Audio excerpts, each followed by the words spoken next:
Right. So we're going to do a few more of the factorization by grouping, just to get our head in the game on this one. Okay, so let's have a look at this one. 8px plus 4py minus 6wx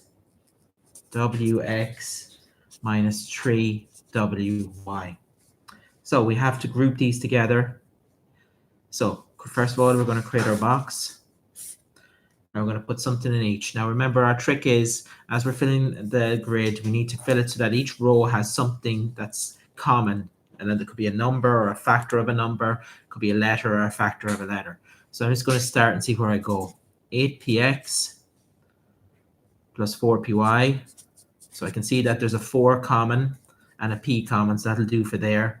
Now I just need to be doubly sure that when I'm writing these two down, 6wx minus 3wy, I can see there's a 3 common and there's a w.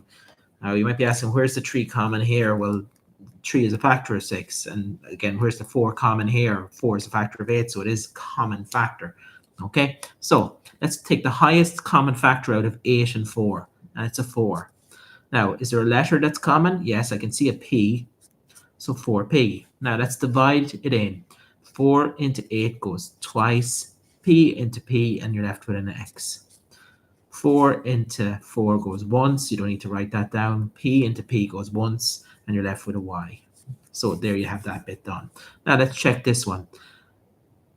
The common factor between 3 and 6 is 3, but it's a negative 3. Okay, and I'm seeing a W. So that should work. Okay. Let's see, can we put it together? 4p minus 3w in one bracket and 2x plus y in the other bracket. And that is it done. Okay, now let's try another one. Okay, so let's find another little to help us on this one. Right, let us see.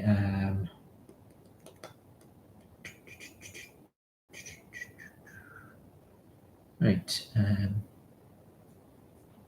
trying to see is a nice one here. Okay, what about this one? 2ax minus 4ay minus x plus 2y. So let's see, can we put this in together? Let's create our little grid. So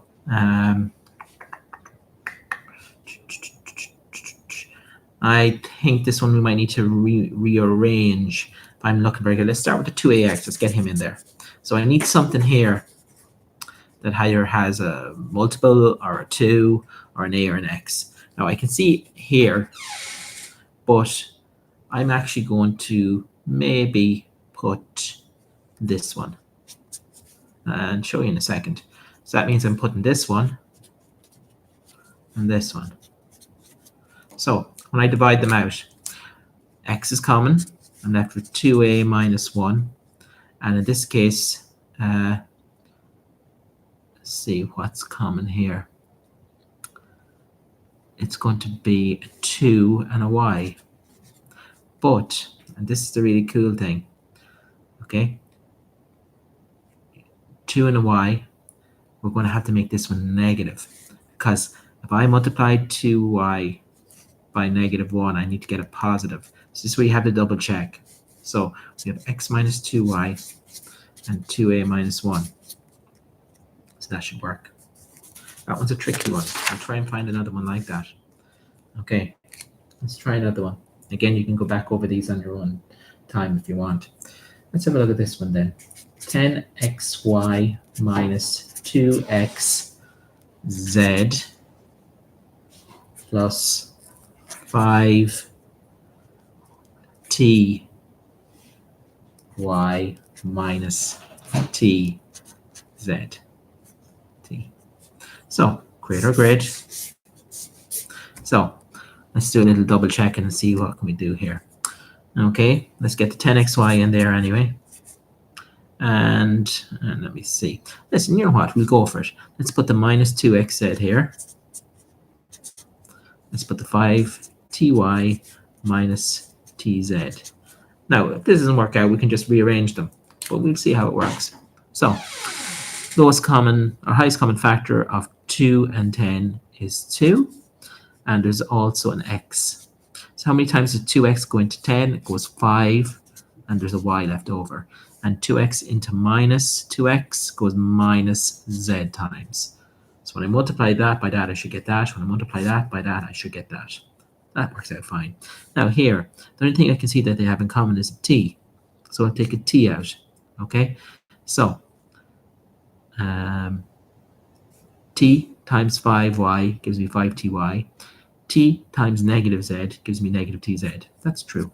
So let's put them together. 2x plus t, 5y minus z.